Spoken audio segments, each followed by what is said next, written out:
on arrive dans le Luberon par une petite route de campagne. Devant nous, il y a des collines, une petite montagne, entre les Alpes et la mer. Pour commencer, on va regarder où est le Luberon sur la carte.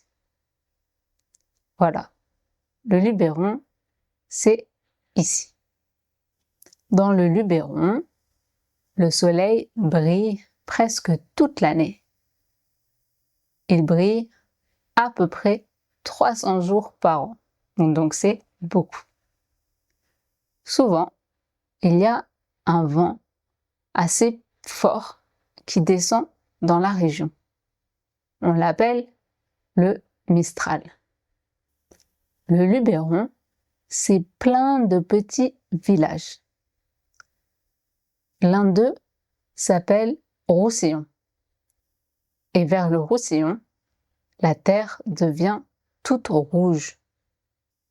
On appelle cette terre rouge l'ocre. Autour du Roussillon, ce sont d'anciennes carrières. On dirait un peu le Far West, mais on est toujours en Provence, dans le Luberon. Un peu plus loin, tout change. La terre rouge laisse place à la pierre dorée des villages. Ces villages, on les a construits en haut des collines. Pourquoi on les a mis en haut des collines? C'était pour se protéger, à l'époque du Moyen-Âge. Un village très connu du Luberon, c'est Gordes. C'est un village en hauteur, avec des maisons qui montent un peu en spirale autour du rocher jusqu'au château. Dans le village, il y a des petites rues pavées. On les appelle les calades.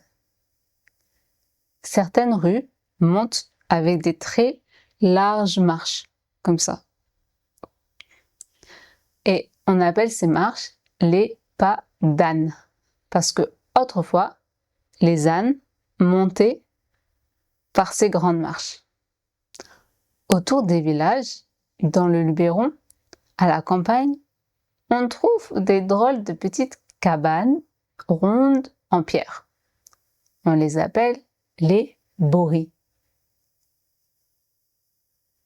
Les bories, elles sont construites sans ciment et sans eau. C'est juste des pierres plates posées les unes sur les autres. Donc, il y en a presque 3000 dans la région. Un autre endroit connu du Luberon, c'est une abbaye cachée dans un vallon au milieu champ de lavande. C'est l'abbaye de Sénanque. Elle est là depuis presque 900 ans.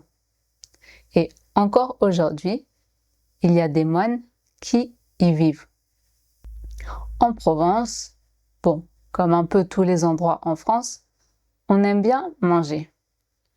Et un très bon endroit pour comprendre un lieu, c'est son marché. Maintenant, on va aller à Apt, un autre village.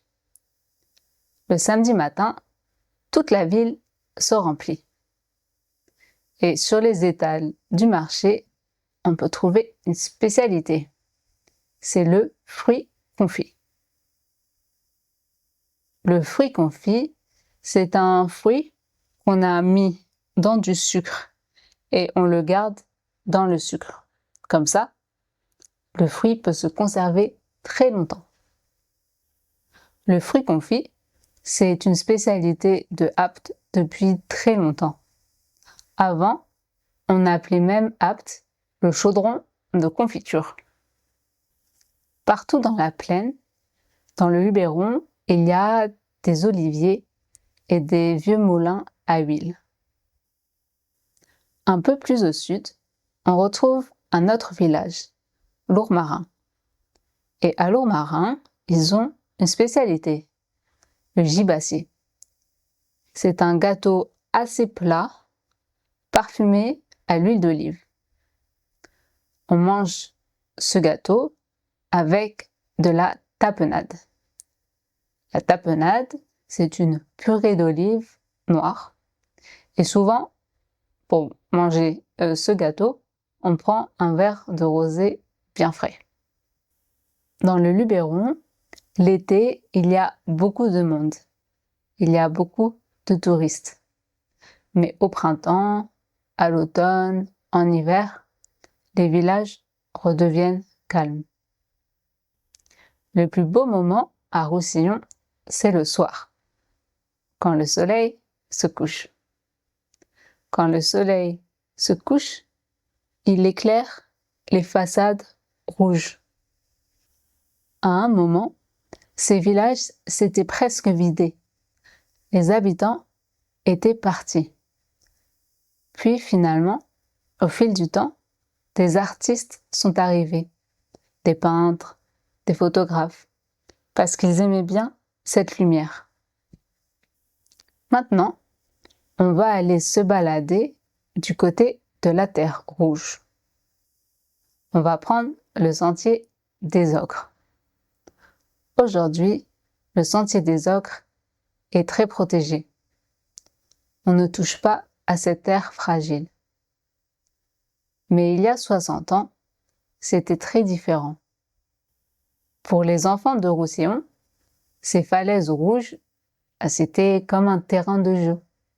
Ils y passaient toute leur journée, ils jouaient, et le soir, ils rentraient à la maison tout rouges.